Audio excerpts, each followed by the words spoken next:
6 வருட காதல், 9 வருட காதல், 9ஆம் ஆண்டிலிருந்து காதலித்தோம், 10ஆம் ஆண்டிலிருந்து காதலித்தோம், பல்கலைக்கழகம் தாண்டி வந்து முடித்திருக்கிறோம். 6 மாதத்தில் விவாகரத்து, 1 வருடத்தில் விவாகரத்து. ஏன்? அண்மையில் ஒரு திருமணம் பிரிவுக்கு வந்தது.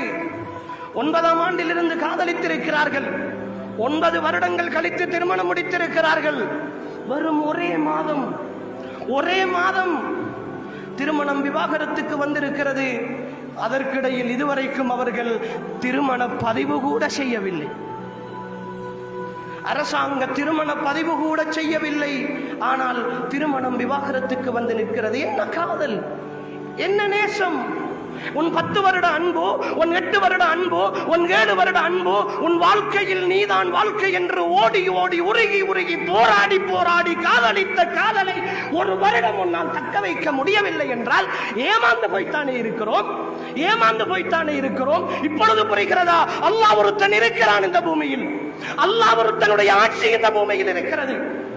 அன்புக்குரிய சகோதரர்களே, அல்லாஹ்வை எதிர்த்து நிற்கிறோமா? அல்லாஹ்வுடைய மார்க்கத்தை எதிர்த்து நிற்கிறோமா? அல்லாஹ்வுடைய அதிகாரத்தை எதிர்த்து கேள்வி கேட்க போகிறோமா? அவருடைய சட்டங்களை எதிர்த்து நின்றுதான் இந்த பூமியில் நிம்மதியாக வாழ்ந்துவிட போகிறோமா? முடியாது சகோதரர்களே. நீங்கள் அல்லாஹ்வுடைய மார்க்கத்தையும் சட்டங்களையும் ஈமானையும் குழி தோண்டி புதைக்கிற ஒவ்வொரு நொடியும் உங்களுடைய வாழ்க்கைக்கு எதிராகவே நீங்கள் துரோகம் செய்து கொண்டிருக்கிறீர்கள். உங்களுடைய வாழ்க்கைக்கு எதிராகவே நீங்கள் அநியாயம் செய்து கொண்டிருக்கிறீர்கள். அல்லாஹ் பாதுகாக்க வேண்டும்.